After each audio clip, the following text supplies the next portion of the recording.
সাত দাগের অঙ্কটা দেখে নাও। প্রথমে একটা চৌবাচ্চা দেওয়া আছে, সেই চৌবাচ্চায় দুটো আলাদা আলাদা নল আছে। আমি এটাকে এই 1 নাম্বার নল ধরে নিলাম, এটাকে 2 নাম্বার নল ধরে নিলাম। বলছে এই দুটি নল যদি একসঙ্গে ছেড়ে দেওয়া হয় তাহলে চৌবাচ্চাটি পূর্ণ হতে সময় নেয় 11/1/9 মিনিট।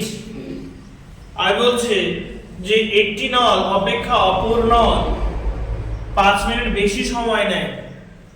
দেখো এই যে নলটা আছে এটা একটু মোটা, তাই এর জন্য যদি x মিনিট ধরে নিই, এই x মিনিটে একা পূর্ণ করতে পারবে। তাহলে এই যে নলটা একটু সরু আছে, এর জন্য একটু বেশি সময় লাগবে, x + 5 মিনিট। এই দুটো কন্ডিশন আমাদের বলা যে একটা নল অপেক্ষা আরেকটা নল যদি একাকী বা একাই যদি চৌবাচ্চাটি পূর্ণ করে তাহলে একটা অপেক্ষা আরেকটার 5 মিনিট বেশি সময় লাগে। তো আমরা ধরে নেব যে একটি নল x মিনিটে পূর্ণ করে, তাহলে অপর নলটি কত মিনিটে পূর্ণ করবে? x + 5। টোটাল চৌবাচ্চাটি পূর্ণ হওয়া মানে কত অংশ পূর্ণ করবে? এক অংশ, তাই না? তাহলে আমরা দেখব যে দুটি নল একসঙ্গে খোলা থাকলে তারা টোটাল কত সময়ের মধ্যে চৌবাচ্চাটি পূর্ণ করে। আমাদের x আর x + 5 দিয়ে পাবো। দেখো x আর x + 5 দিয়ে যে সময়টা পাবো সেই সময়টা তো বলে দিয়েছে না, 11/1/9। ওর সঙ্গে শর্তানুসারে করব, সমীকরণ পাবো, অঙ্ক করে ফেলব। এবার আমরা লিখে নিই। তাহলে ধরি প্রথম নলটি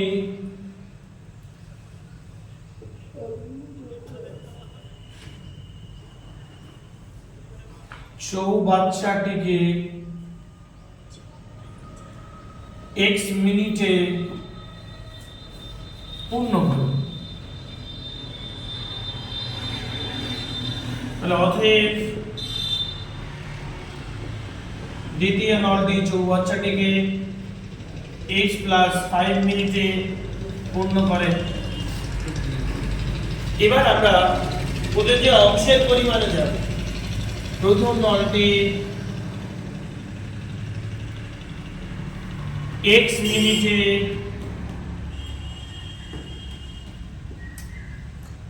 পূর্ণ করে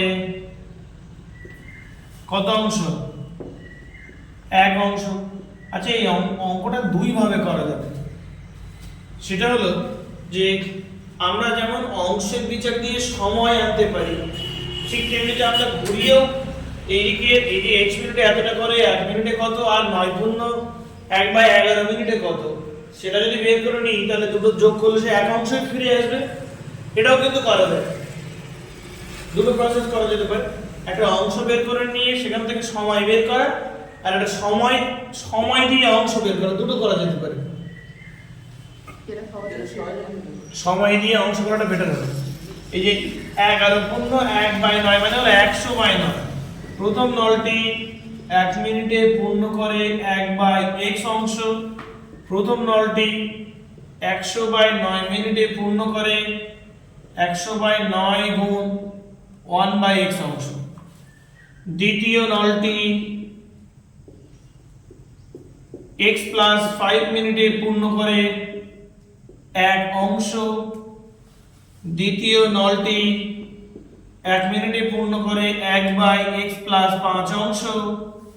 আর দ্বিতীয় নলটি 100/9 মিনিটে পূর্ণ করে 100/9 গুণ 1/x + 5।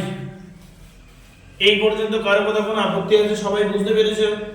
যেহেতু দুটি নল 11 পূর্ণ 1/9, 9 11 99 আর 1 যোগ করলে 100, তাহলে এই 100/9 মিনিটে কিন্তু দুটো নল মিলে কি পুরো চৌবাচ্চাটা পূর্ণ করে।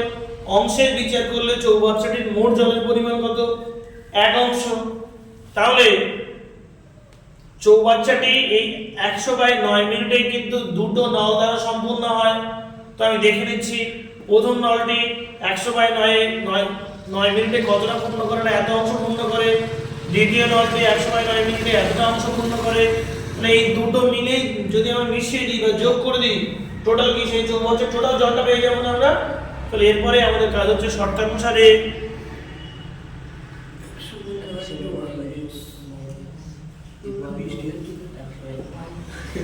100/9 গুণ 1/x প্লাস 100/9 গুণ 1/x + 5 সমান 0।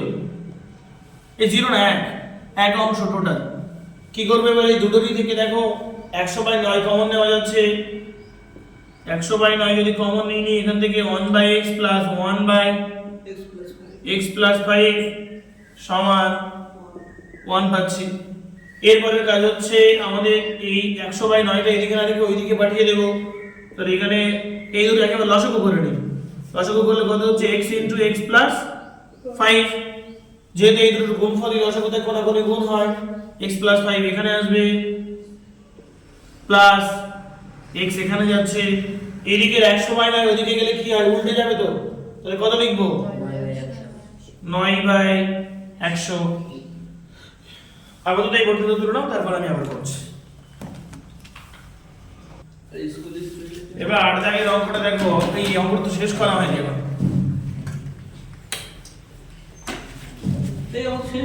শেষ হয়নি বা এর পর থেকে করছি। উপরে দেখো দুটো x x আর এই একটা x 2x প্লাস 5 আর নিচে হচ্ছে x² প্লাস 5x সমান 9/100 বা কোনাকুনি গুণ করব, x² টাকে বাম দিকে রাখবো তাহলে 9x² প্লাস 5 9 45 সমান এই 100 আর এই 2 200x plus 5 * 100 500 9x² plus 45x ওইদিকে 200x কে এইদিকে নিয়ে এলাম মাইনাস 200x মাইনাস 500 সমান 0 বা 9x² প্লাস এর মাইনাস হবে, যে বড়দের চিহ্ন বসে যেহেতু 200 বড়দের চিহ্ন বসে গেল 155 হবে। ওই হাফ করতেছে কেন এটা হচ্ছে মাইনাস আর এটা প্লাস, যে বড়দের চিহ্ন বসলে বড়টা থেকে ছোটটা বাদ যাবে, 200 থেকে 45 বাদ দিলে 155x মাইনাস 500 সমান 0। এবার আমাদের মিডিল টার্ম করতে হবে, এদিকের এই 9 আর ওইদিকের ওই 500 এই দুটো যে কোনো ভাবে যে উৎপাদকগুলো হবে সেগুলো দিয়ে যোগ করে বা বিয়োগ করে 155 নিয়ে আসতে হবে। এখান থেকে কত আসে 3 গুণ 3 আর এই 500 যদি আমরা ভাঙি কত পাই, প্রথমে 5 105 20 5 4 4 থেকে কত 2 2 কত পাচ্ছি গুণ 5 গুণ 5 গুণ 5 গুণ 2 গুণ 2, এইগুলো দিয়ে যে কোনো ভাবে আমাদের 155 নিয়ে আসতে হবে। দেখি 45 নিলাম আর এদিকে 2 দুগুণে 4 নিলাম, তাহলে 45 আর 4 গুণ করলে কত আসে 4 5 20 0 হাতে 2 4 4 16 আর 2 18 180 আর বাকি পড়ে রয়েছে 5 5 25, এর থেকে 25 যদি বিয়োগ করে দিতে তাহলে 155 পেয়ে যাচ্ছে বা 9x² মাইনাস 180 বিয়োগ 25 x মাইনাস 500 সমান 0। এমনি আমি চাইলে ডাইরেক্ট হয়তো এটা বের করে দিতে পারতাম, কিন্তু মূল বিষয় হলো যে কিভাবে বের করতে হবে। আমি যখনই নিই যখন ডাইরেক্ট চলে আসে তখন তোমাদের মনে মনে করে যে মুখস্থ বিদ্যার মতো করে দিচ্ছি। তো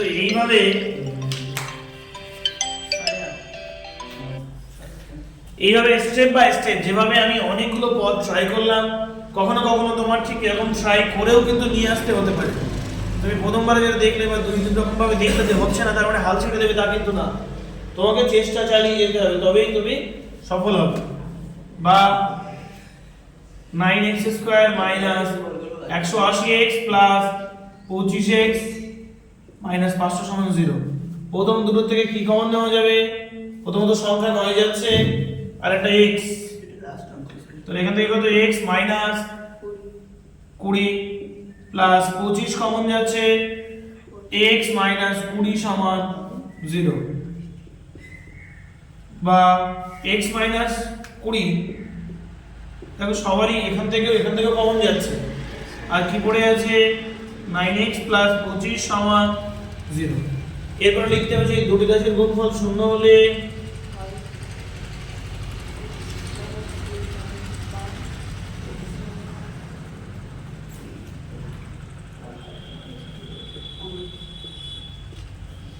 হয় প্রথমটা 0 না হয় শেষেরটা x - 20 সমান 0 বা x সমান 20 আর এখান থেকে 9x প্লাস 25 সমান 0 বা 9x সমান মাইনাস 25 বা x not equal to minus 25/9, যেহেতু সময় ঋণাত্মক হয় না। এক্সটা আমরা কি ধরেছিলাম, সময় না মিনিট ধরেছিলাম, তো যেহেতু সময় ঋণাত্মক হয় না, তাহলে এই ক্ষেত্রে আমরা x এর মান পেয়ে গেলাম। তাহলে একটা নল 20 মিনিটে পূর্ণ করছে আর একটা নল x + 5 মানে কত 25 মিনিটে। অতএব দুটি নল চৌবাচ্চাটিকে পূর্ণ করে 20 এবং 25 মিনিটে।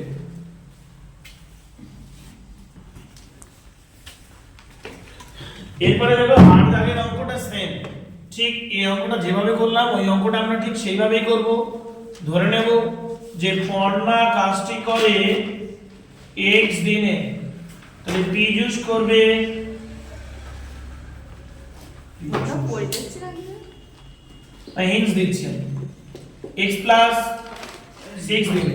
ঠিক আগের বারে আমরা যেমন বলেছিলাম পর্ণা x দিনে করে এক অংশ, এক দিনে করে 1/x আর 4 দিনে করে 4/x, আর পীযূষ x প্লাস 6 দিনে করে এক অংশ, এক দিনে করে 1/x প্লাস 6, আর যদি 4 দিন বসিয়ে দিই তাহলে এখানে 4 দিন দিতে হয়।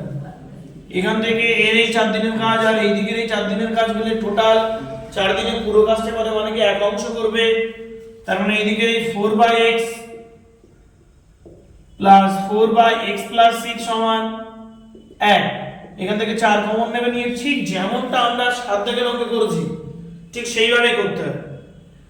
মূলত তোমাদের পরীক্ষাতে এই চ্যাপ্টার থেকে 1.3 থেকে যে ইম্পর্টেন্ট প্রশ্নটা আসে, প্রথমে ওই এক দাগের যেটা ছিল দুটি দেশের বর্গের নাকি এটা ছিল না, মানে প্রথমে এক দাগের যে অঙ্কটা কি ছিল, দুটি ধনাত্মক ধনাত্মক অখণ্ড সংখ্যার অন্তর্গত এবং তাদের বর্গ। ওই এক দাগের অঙ্কটা পড়ে তোমাদের, আর ওই যে নলের যে অঙ্কটা করলাম অর্থাৎ 7 দাগের অঙ্ক, এবং লাস্ট যে অঙ্কটা 9 দাগ এই কলমের মূল্যের যে অঙ্কটা, এই তিনটি অঙ্ক কিন্তু তোমাদের সবচেয়ে বেশি ইম্পর্টেন্ট, এবং এগুলোই কিন্তু বিভিন্ন টেস্ট পেপারের পেজ বলি, বিভিন্ন কোশ্চেন ব্যাংকের পেজ বলি বা মাধ্যমিক পরীক্ষাতেও কিন্তু এই তিনটি অঙ্ক বেশি আসে। তবে অন্য অঙ্কগুলো যে করবো না তা কিন্তু নয়, কারণ এখন বিগত কয়েক বছর যে প্রশ্নগুলো আসে সেই প্রশ্নগুলো কিন্তু বইয়ের হুবহু জিনিস আর আসে না, বিভিন্ন ঘুরিয়ে ফিরিয়ে দেয়, সংখ্যা পাল্টে দেয়, কন্ডিশন পাল্টে দেয়। যারা অঙ্ক শিখবে তারাই কিন্তু পুরোপুরি 100 পাওয়ার যোগ্যতা রাখে, অন্যথায় কিন্তু কেউই পারবে না। তো সেই জন্য অঙ্ক করা অপেক্ষা অঙ্ক শেখার প্রতি আমাদের বেশি ধ্যান দিতে হবে। তো 9 দাগের অঙ্কটা কি বলছে, কলমের মূল্য প্রতি ডজনে, কিসে কমেছে, ডজনে। এক ডজন সমান কত জানি আমরা, 12টি। তাহলে প্রতি ডজনে যদি 6 টাকা কমে যায়, আগে 30 টাকায় যে পেন পাওয়া যেত এখন 30 টাকায় তার থেকে 3টি বেশি পাওয়া যায়। এই হলো এখানকার শর্ত। আমাদের বলছে দাম কমার পূর্বে প্রতি ডজন কলমের মূল্য কত ছিল, তো যেটা বার করতে আমরা সেটাকে x ধরে নিই। তাহলে ধরি দাম কমার পূর্বে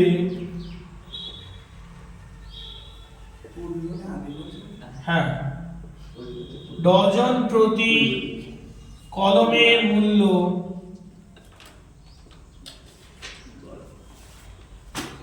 সমান x টাকা। এবার দাম কমার পরে, দাম কমার পরে মানে কি, এবার দাম বাড়ছে, কত টাকা দাম বাড়ছে ডজন প্রতি, আরে দাম কমছে, দাম কমার পরে ডজন প্রতি কলমের মূল্য x - 6 টাকা। দেখো এখানে যা কিছু আমরা হিসাব করছি সব কিন্তু ডজনে, তাই না?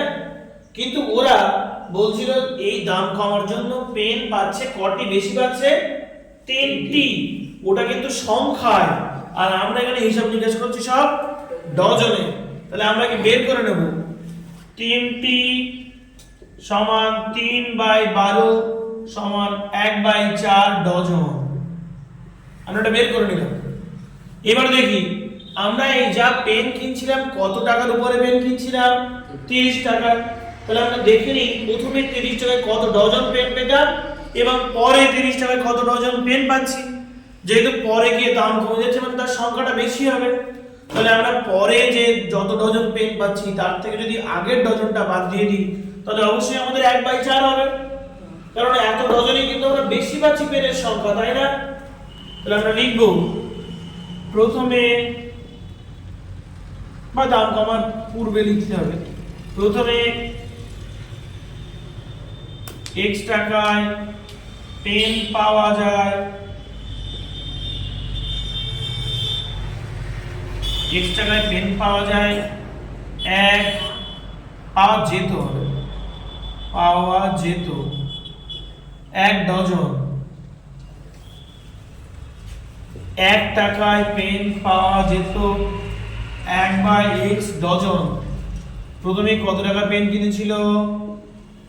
30 টাকায় তো পেন কিনছে, তাহলে 30 টাকায় পেন পাওয়া যেত 30/x ডজন। বর্তমানে x - 6 টাকায় পেন পাওয়া যায়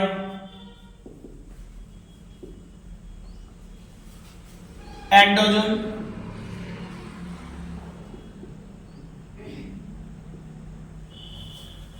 বর্তমানে 1 টাকায় পেন পাওয়া যায় 1/x - 6 ডজন।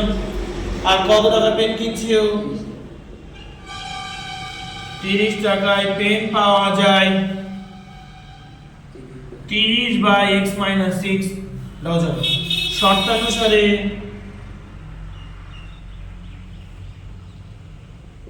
বলো দেখি কোনটা বড়, 30/x বড় না 30/x - 6 বড়? 30/x বড়। মানে প্রথমে ছিল 30 জনের, এখানে 30টা কেক ছিল, x এর মান ধরে নাও 30 জনে ভাগ করে নেওয়া হচ্ছিল। পরে কি 30টা কেক একই রকম আছে, ওইখান থেকে 6 জন ব্যক্তি চলে গেল, মানে 24 জন। কোন ক্ষেত্রে তোমার অংশীদারের ভাগটা বেশি হবে? x - 6 টা, তাই না? যেই ভাগের বেলা আছে সেই সহজে বোঝা যায়, আর অন্য বেলা বোঝা যায় না। নিচে মানে অংশীদার সংখ্যা, যত নিচের সংখ্যা বাড়বে তত অংশীদারের সংখ্যা বাড়বে, যত বেশি জনের মধ্যে ভাগ হবে তত জিনিসটা কমে আসবে। তাহলে এর ক্ষেত্রে কম, বেশি, আর এর ক্ষেত্রে অংশীদারের সংখ্যা কম, তাহলে ভাগে কোনটাই বেশি পড়বে? নিচেরটাই। তার মানে এটা হচ্ছে বড়, তাই বড়টার থেকে 30/x - 6 বিয়োগ 30/x, এটা সমান সমান কত? 1/4। এবার জাস্ট ক্যালকুলেশন করলে এবার চলে আসবে।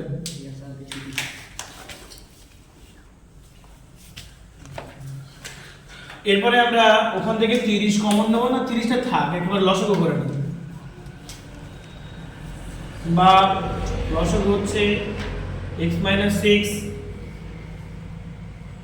x, তাহলে কোন কোন গুণ করলে এখানে 30x, মাঝখানে মাইনাস দেওয়া হলো 30 x - 6 সমান 1/4,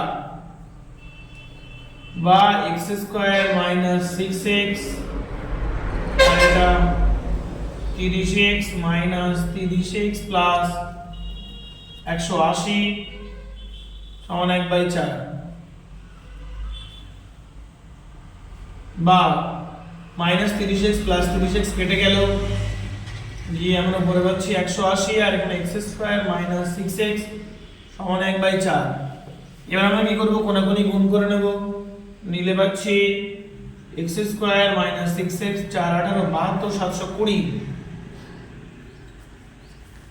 x² - 6x - 720 সমান 0।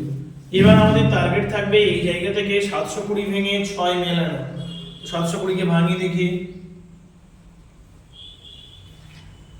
2 দিয়ে 36 দুগুণ 72 শূন্য, বসে গেল 2 দিয়ে 18 দুগুণ 36 শূন্য, 2 দিয়ে 9 দুগুণ 18 শূন্য, 2 দিয়ে 45, আর 5 দিয়ে 5 9 45, 3 × 9। এইগুলো দিয়ে যে কোনো ভাবে আমাদের 6 আনতে হবে। 3 5 15, 15 দুগুণ 30, এদিকে 2 দুগুণ 4, 4 দুগুণ 8, 3 8 24, 30 থেকে 24 বাদ দিলেই হয়ে যাচ্ছে। সবসময় যে একবারে আসবে এরকম কোনো নির্দিষ্টতা নেই। x square minus 30 minus 24 into x minus 720 সমান 0, x square minus 30x plus 24x কিভাবে এলো? এদিকে মাইনাস 30 ইনটু x 30x বসিয়ে দিলাম, মাইনাসে মাইনাসে প্লাস 24 ইনটু x 24x বসিয়ে দিলাম, আর এদিকে মাইনাস 720 সমান 0। এখান থেকে x কমন যাচ্ছে, x মাইনাস 30 প্লাস 24 কমন নিলে x মাইনাস 30, 3 24 72 আর ওদিকে 0 বসে যায়, বা দুটোরই মধ্য থেকে x মাইনাস 30 যাচ্ছে, পড়ে থাকবে x প্লাস 24 সমান 0। এরপরে দুটি রাশির গুণফল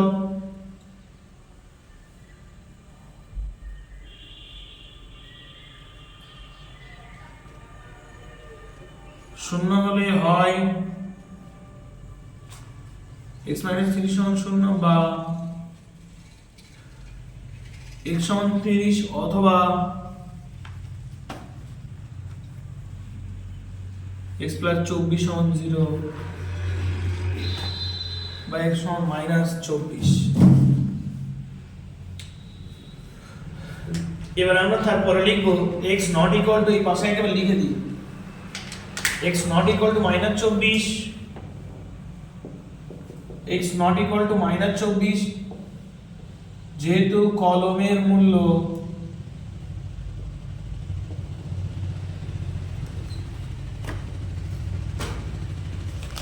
ঋণাত্মক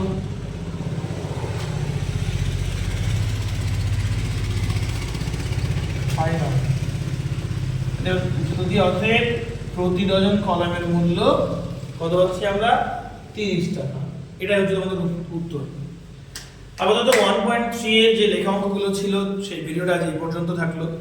যদি ভিডিওটা ভালো লাগে তাহলে অবশ্যই লাইক কমেন্ট শেয়ার করবে, এবং যদি চ্যানেলে নতুন হয়ে থাকো তাহলে অবশ্যই চ্যানেল সাবস্ক্রাইব করে দেবে। আর যারা সাবস্ক্রাইব করেছো তাদেরকে অসংখ্য ধন্যবাদ। দেখা হচ্ছে আরো একটা নতুন ভিডিও নিয়ে। তার মধ্যে ভালো থেকো, সুস্থ থেকো।